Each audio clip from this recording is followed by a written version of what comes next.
देश में medical courses में पिछड़ा वर्ग को 27% और आर्थिक पक्ष से कमजोर वर्ग को 10% आरक्षण देने का फैसला केंद्र सरकार ने लिया है। भाजपा कार्यकर्ताओं और पदाधिकारियों ने इस फैसले का स्वागत करते हुए इसे देश के इतिहास में ऐतिहासिक बताया। ग्वारीघाट नर्मदा नगर में कुछ लोगों ने सड़क पर भवन निर्माण सामग्री डालकर रास्ता बाधित कर दिया, जिसके चलते आवागमन प्रभावित हो रहा है। पूरे क्षेत्र की जनता परेशान है, लेकिन शिकायत होने के बावजूद नगर निगम का अतिक्रमण दस्ता कोई कार्रवाई नहीं कर रहा। पिछले करीब एक सप्ताह से भी ज्यादा समय से शहर में कभी तेज तो कभी हल्की बारिश हो रही है। ऐसे में सड़कों पर राहगीरों के लिए चलना जोखिम भरा हो गया है। अधिकांश सड़कें गड्ढों में तब्दील हो चुकी हैं और इन गड्ढों में बारिश का पानी भरा रहता है। कीचड़ से सनी सड़कों पर वाहन लेकर तो क्या पैदल निकलना भी मुश्किल हो रहा है।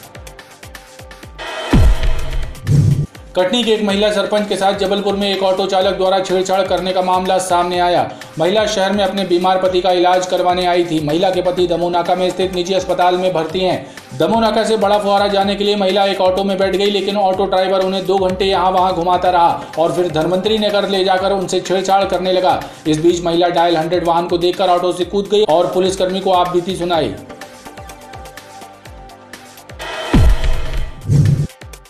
भारतीय सुदर्शन समाज महासंघ की बैठक का आयोजन प्रेमसागर स्थित महर्षि सुदर्शन भवन में हुआ, जिसमें संगठन की नवीन कार्यकारिणी गठित करने की रूपरेखा तय की गई। आधारताल करौंदा नाला बाईपास ट्रांसपोर्ट नगर में स्थित नफीस कबाड़ी के कबाड़ के गोदाम से पुलिस ने ट्रक और बस के 26 इंजन और 2 चेसिस जब्त किए। इसकी कीमत लगभग 25 लाख रुपए बताई जा रही है। शनिवार को क्राइम ब्रांच और आधारताल पुलिस ने संयुक्त रूप से कबाड़ी के गोदाम पर दबिश दी। जिले में बारिश का दौर लगातार जारी है। मानसून की सक्रियता के साथ कभी तेज तो कभी हल्की सावनी फुहारों ने शहर को तरबतर कर रखा है। बंगाल की खाड़ी में बने कम दबाव के क्षेत्र के कारण संभाग और जिले में आगामी 24 घंटे में भी बारिश का क्रम जारी रहने की संभावना है।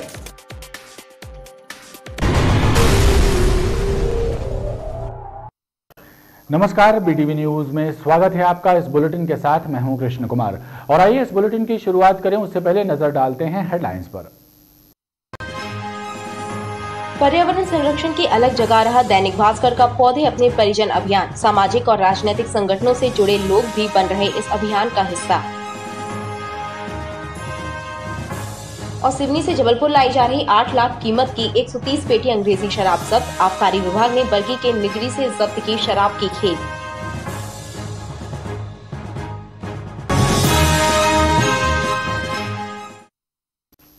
देश में मेडिकल कोर्सेज में पिछड़ा वर्ग को 27% और आर्थिक पक्ष से कमजोर वर्ग को 10% आरक्षण देने का फैसला केंद्र सरकार ने लिया है। भाजपा कार्यकर्ताओं और पदाधिकारियों ने इस फैसले का स्वागत करते हुए इसे देश के इतिहास में ऐतिहासिक बताया है। भाजपा नेताओं का कहना है ये फैसला देश के प्रधानमंत्री नरेंद्र मोदी के दूरगामी सोच का परिणाम है।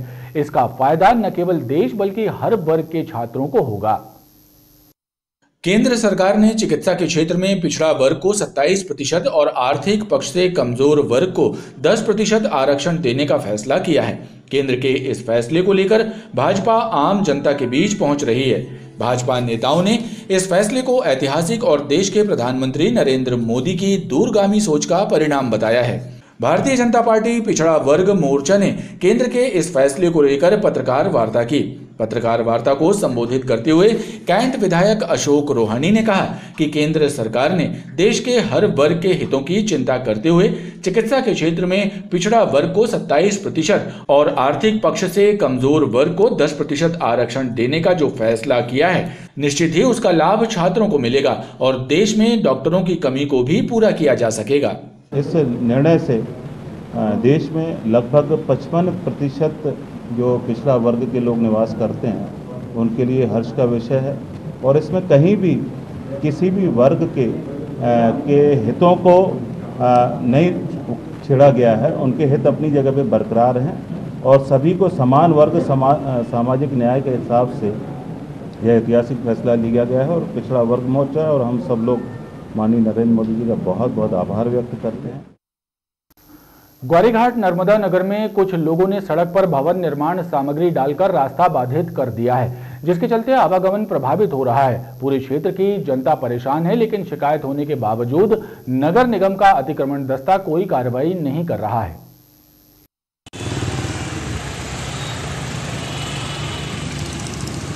गौरीघाट नर्मदा नगर के प्लाटों को लेकर होने वाले विवाद थमने का नाम नहीं ले रहे हैं। ताजा मामला सड़क पर भवन निर्माण सामग्री डालने का है, जिसकी वजह से पूरा क्षेत्र प्रभावित हो रहा है। लोग परेशान हैं। एक सिरफिरे व्यक्ति ने अपने प्लॉट सहित मुख्य मार्ग पर इस तरह मुरम का ढेर लगवा दिया है कि आवाजाही बाधित हो रही है। क्षेत्रीय लोगों ने इसकी शिकायत कई बार नगर निगम के अतिक्रमण विभाग में की, लेकिन कोई कार्रवाई नहीं हो रही है। और अभी मैंने जब से आवेदन डाला तो ये इन्होंने ये रोड पे मलबा डाला है कल रात में, मतलब ये 2:30 बजे रात में आकर के डाला है। अब हम 2:30 बजे रात में तो निकल के हम लोग, हमारे यहाँ फीमेल है भैया, हम बोलेंगे तो नहीं रात में 2:30 बजे निकल करके। और ये इससे मतलब अब ये है कि ये मलबे से तो हमारी पूरी कॉलोनी परेशान है। मतलब सोसाइटी में भी बात हुई थी तो सोसाइटी में वो बोला गया है कि इनके खिलाफ ही FIR दर्ज करेंगे। चर्चा तो ये भी है कि विवादित प्लॉट की प्लंथ भरने का ठेका नगर निगम के अतिक्रमण दस्ते के एक दल प्रभारी ने ले रखा है, जो नौकरी की आड़ में ठेकेदारी भी कर रहा है। इसलिए कोई कार्रवाई नहीं हो पा रही है। शहर में दिनों दिन बढ़ते सड़क हादसे एक ओर आम जनता तो दूसरी ओर शासन प्रशासन के लिए भी गंभीर चिंता का विषय बन गए हैं। जबलपुर की बात करें तो यातायात विभाग ने शहरी और ग्रामीण इलाकों के 16 स्थानों को सड़क दुर्घटनाओं के लिहाज से ब्लैक स्पॉट के तौर पर चिन्हित किया है, क्योंकि इन स्थानों पर बीते सालों में हुए सड़क हादसे में कई लोगों की जानें जा चुकी हैं। यातायात महकमे के आला अधिकारी खुद इन 16 ब्लैक स्पॉटों से डरते हैं। जबलपुर जिले के शहरी और ग्रामीण इलाकों में बढ़ते सड़क हादसे आम जनता के साथ ही प्रशासनिक अधिकारियों के लिए भी चिंता का विषय बने हुए हैं। ऐसे में यातायात विभाग ने जिले के शहरी और ग्रामीण इलाकों में 16 ब्लैक स्पॉट चिन्हित किए हैं। ब्लैक स्पॉट घोषित इन ठिकानों में बीते वर्षों में 2018 से लेकर 2020 तक 675 सड़क दुर्घटनाएं दर्ज की गई हैं, जिनमें से 142 लोगों की जानें जा चुकी हैं। कहने को चालक की लापरवाही कहें या फिर ट्रैफिक इंजीनियरिंग का फॉल्ट, लेकिन ये ब्लैक स्पॉट लगातार आम जनता के लिए काल साबित हो रहे हैं। यातायात विभाग के अधिकारी खुद इन 16 ब्लैक स्पॉट से डरते हैं, क्योंकि आज तक इनका फॉल्ट सुधारा नहीं जा सका है। और इसमें पहले हमारे यहाँ पर जबलपुर जिले में जो है पहले 10 ब्लैक स्पॉट थे, अभी और पिछले इस वर्ष का और उसकी तुलना करने के बाद 16 हो गए टोटल। तो कुछ ऐसे स्थान है जहाँ पर दुर्घटनाएं बढ़ी हैं, पर यदि पिछले वर्ष की तुलना में इस वर्ष देखा जाए तो हमारी दुर्घटनाओं और मरने वालों की संख्या कम हुई है। कुछ ये माड़ोताल वाला क्षेत्र है जहाँ पर कि मरने वालों की संख्या वहाँ ज़्यादा हुई है, क्योंकि हाईवे है और जिसमें वो रहता है। हमने वहाँ सुधार के कार्य भी हमारे चल रहे हैं, स्पीड ब्रेकर भी बनाए हैं, सांकेतिक चिन्ह भी लगाए हैं, तो उस पर हमारी लगातार जो है सुधार के कार्य चल रहे हैं। मदन महल था तो उसमें हमारी 2018 में जो है 14 लोगों का वो हुआ है, मृत्यु हुई है, जबकि 20 में जो है इनके 12 लोगों की हुई है। इसी प्रकार से माड़ोताल है, इसमें 10 लोगों का ज़्यादा हुआ है। अगर हम इन ब्लैक स्पॉटों पर नजर डालें तो इनमें home science college road, Patan bypass से कटंगी बाईपास, चुंगी चौकी नंबर 1, ग्राम रोझा से उड़ना के बीच सड़क, लम्हेटा बाईपास चौराहा सगड़ा, ग्राम गोसलपुर, बल्लू तिराहा, जबलपुर इंजीनियरिंग कॉलेज के सामने सुहार नदी तिराहा, राजघाट कटंगी ये इलाके हैं जहां सबसे ज्यादा सड़क दुर्घटनाएं और सड़क दुर्घटनाओं के कारण मौतें हुई हैं। लेकिन अब तक इन क्षेत्रों में फॉल्ट को सुधारने या दुर्घटनाओं को रोकने कोई कदम नहीं उठाए गए। ले देकर यातायात महकमा आम लोगों से ही इन इलाकों में सावधानी पूर्वक वाहन चलाने की अपील कर रहा है। अगर जो भी लापरवाही पूर्वक चलाएंगे, अगर नियमों का पालन नहीं कर रहे, अगर ध्यान नहीं रख रहे तो दुर्घटनाएं होती है। यदि छोटे वाहन वाला सावधानी से चला रहा है, बड़े वाला नहीं चला रहा है, तो भी दुर्घटनाएं होती है। वो तो हमें पूरी सावधानी बरतनी है। दुर्घटना की वजह लोग नियम कानून का पालन नहीं करते, यातायात नियमों का पालन नहीं करते हैं, लापरवाही पूर्वक अपने चलाते हैं। कभी कोई फंक्शन होता है या लॉन्ग ड्राइव पे चल रहे हैं तो स्पीड ज़्यादा कर लेते हैं। तो ये सब तमाम कारण हैं इसके दुर्घटनाओं के। जिले के इन खतरनाक 16 ब्लैक स्पॉटों पर बढ़ते हादसे चिंता का विषय बने हुए हैं। पिछले करीब एक सप्ताह से भी ज्यादा समय से शहर में कभी तेज तो कभी हल्की बारिश हो रही है। ऐसे में सड़कों पर राहगीरों के लिए चलना जोखिम भरा हो गया है। अधिकांश सड़कें गड्ढों में तब्दील हो गई हैं और इन गड्ढों में बारिश का पानी भरा रहता है।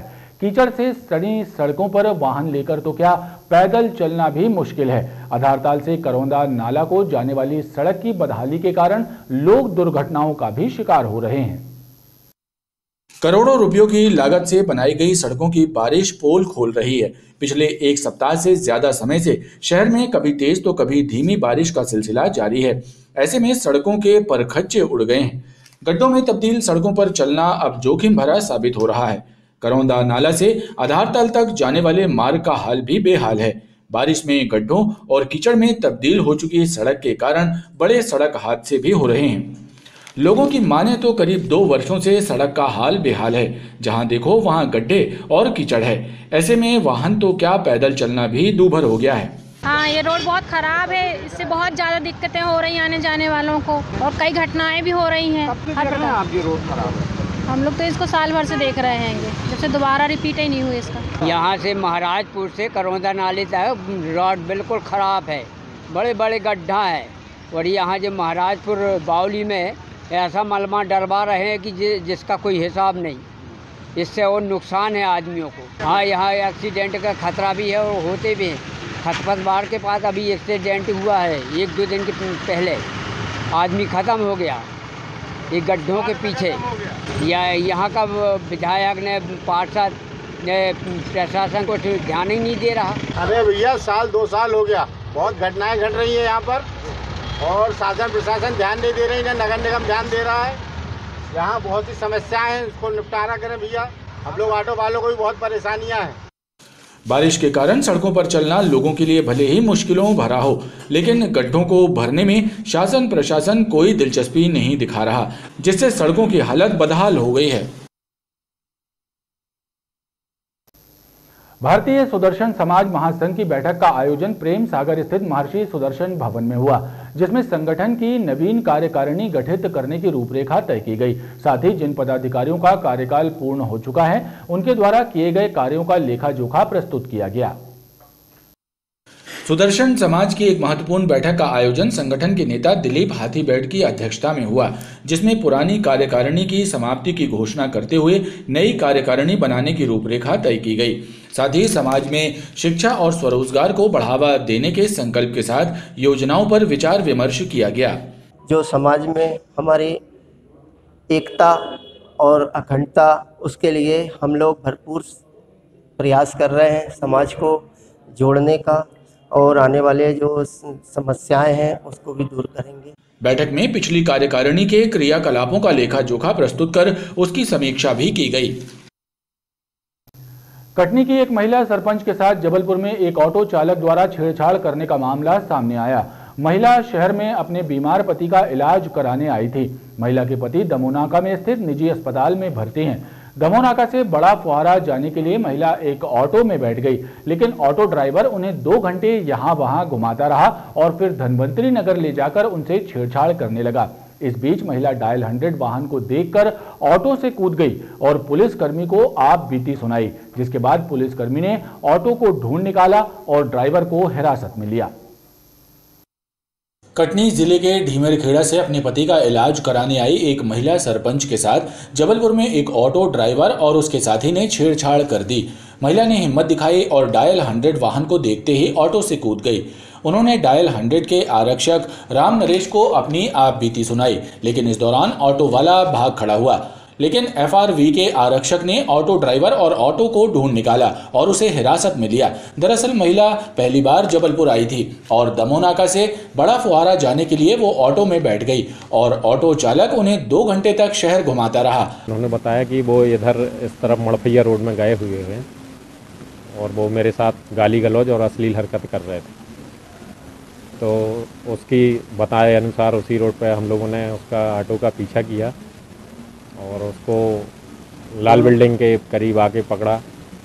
तो दोनों को, ऑटो वालों को और महिला को लाके यहाँ थाने में, और महिला के बताए रास्ते पर जाकर तत्काल उन ऑटो वालों को लाल बिल्डिंग के पास में पकड़ा और उन्हें थाना लेकर आए और तत्काल कार्रवाई की गई।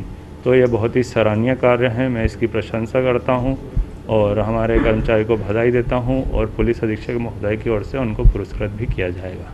हालांकि महिला ने इस मामले में कोई FIR दर्ज नहीं कराई। चूंकि वो अपने पति का इलाज कराने पहली बार जबलपुर आई थी तो उन्होंने FIR दर्ज कराने से मना कर दिया, लेकिन पुलिस ने ऑटो चालक को हिरासत में लिया है और उससे पूछताछ कर रही है।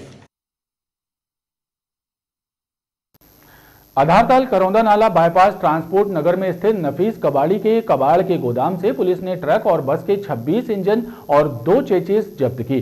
इनकी कीमत लगभग 25 लाख रुपए आंकी गई है। शनिवार को क्राइम ब्रांच और आधारताल पुलिस ने संयुक्त रूप से कबाड़ी के गोदाम पर दबिश दी थी और सर्चिंग की कार्रवाई शुरू की थी। पुलिस को शंका है इंजन चोरी के वाहनों के हैं, लिहाजा इन्हें जब्त कर कबाड़ी के विरुद्ध प्रकरण दर्ज करते हुए उसे अभिरक्षा में लेकर पूछताछ की जा रही है। आधारताल करौंदा बाईपास ट्रांसपोर्ट नगर में क्राइम ब्रांच और आधारताल पुलिस ने छापेमार की बड़ी कार्रवाई करते हुए नफीस कबाड़ी के कबाड़ के गोदाम से ट्रक और बस के करीब 26 इंजनों और 2 चेचिस बरामद कर जब्त करने की कार्रवाई की है। इन इंजनों के चोरी के वाहनों के होने की शंका व्यक्त की गई है और पुलिस ने इस संबंध में कबाड़ी के विरुद्ध वैधानिक कार्रवाई करते हुए उसे अभिरक्षा में लेकर पूछताछ शुरू कर दी है। पुलिस के मुताबिक जब्त किए गए इंजनों की कीमत लगभग 25 लाख रुपए आंकी गई है। थाना पुलिस और क्राइम ब्रांच की संयुक्त टीम ने नफीस कबाड़ी के कबाड़ खाने पर छापा मारा था। पुलिस को सूचना मिली थी कबाड़ खाने और गोदाम में भारी वाहनों के इंजन को खुर्द-बुर्द किया जा रहा है। संभवतः ये इंजन चोरी के वाहनों के हैं। इस आधार पर पुलिस ने रेड की थी और सर्चिंग के दौरान उन्हें इंजन और चेचिस बरामद हुए हैं। इन इंजनों को जब्त कर थाने लाया गया है। जबलपुर में एक महिला के साथ उसके जेठ और भतीजे ने ही जालसाजी की। वृद्ध महिला के पति और जेठों की मौत के बाद आरोपी नहर विभाग से मिला मुआवजा फर्जी हस्ताक्षर कर हड़प गए। करीब 16 साल पहले हुई इस धोखाधड़ी की पोल खुलने के बाद महिला ने पनागर थाने में शिकायत दर्ज कराई है। न्यू शोभापुर कॉलोनी में रहने वाली 63 वर्षीय वृद्ध महिला के साथ उसके जेठ और भतीजे ने ही फर्जीवाड़ा कर दिया। जालसाज रिश्तेदारों ने नहर विभाग से मिली मुआवजे की रकम फर्जी हस्ताक्षर करके हड़प ली। 16 साल के बाद जब इस मामले की पोल खुली तो महिला ने पनागर थाने में शिकायत दर्ज कराई। पनागर पुलिस के मुताबिक 63 वर्षीय जाहिदा बेगम के परिवार की महंगवा में कृषि भूमि है। वर्ष 2002-2003 में सम्मिलित कृषि भूमि से 0.56 हेक्टेयर भूमि नहर निर्माण में चली गई, जिसका विभाग ने अलग अलग मुआवजा बनाया। 2005 में उसके पति के नाम का मुआवजा का चेक बना, जिसे फर्जी हस्ताक्षर कर उसके जेठ शब्बीर खान और इमरान ने हड़प लिया और उसके जेठ के नाम की भी मुआवजा राशि भी दोनों हड़प गए। 16 साल बाद महिला को इस धोखाधड़ी का पता चला, तब वो पनागर थाने पहुंची और शिकायत दर्ज कराई। और आइए अब डालते हैं एक नजर मौसम पर। जिले में बारिश का दौर लगातार जारी है। मानसून की सक्रियता के साथ कभी तेज तो कभी हल्की सावनी फुहारों ने शहर को तरबतर कर रखा है। बंगाल की खाड़ी में बने कम दबाव के क्षेत्र के कारण संभाग और जिले में आगामी 24 घंटे में भी बारिश का क्रम जारी रहने की संभावना है। बंगाल की खाड़ी में कम दबाव का क्षेत्र बना हुआ है, ऐसे में अभी भी बारिश के होते रहने की संभावना मौसम विभाग ने दर्ज की है। बीते कुछ दिनों से रिमझिम फुहारों ने शहर को भिगा रखा है। कभी धीमी तो कभी तेज बारिश के चलते इस सीजन में अब तक बारिश का आंकड़ा 387.9 मिलीमीटर तक पहुंच गया है। बीते 24 घंटे में जिले में 4.5 मिलीमीटर वर्षा रिकॉर्ड की गई है। बारिश के चलते अब भी तापमान सामान्य से कम है। रविवार को अधिकतम तापमान सामान्य से 4 डिग्री सेल्सियस कम 26.1 डिग्री सेल्सियस और न्यूनतम तापमान सामान्य से 1 डिग्री सेल्सियस कम 23.2 डिग्री सेल्सियस दर्ज किया गया। दक्षिण पश्चिम हवाएं 4 से 5 किलोमीटर प्रति घंटे की रफ्तार से चल रही हैं। खबरों का क्रम लगातार जारी है। आप देखते रहिए BTV न्यूज।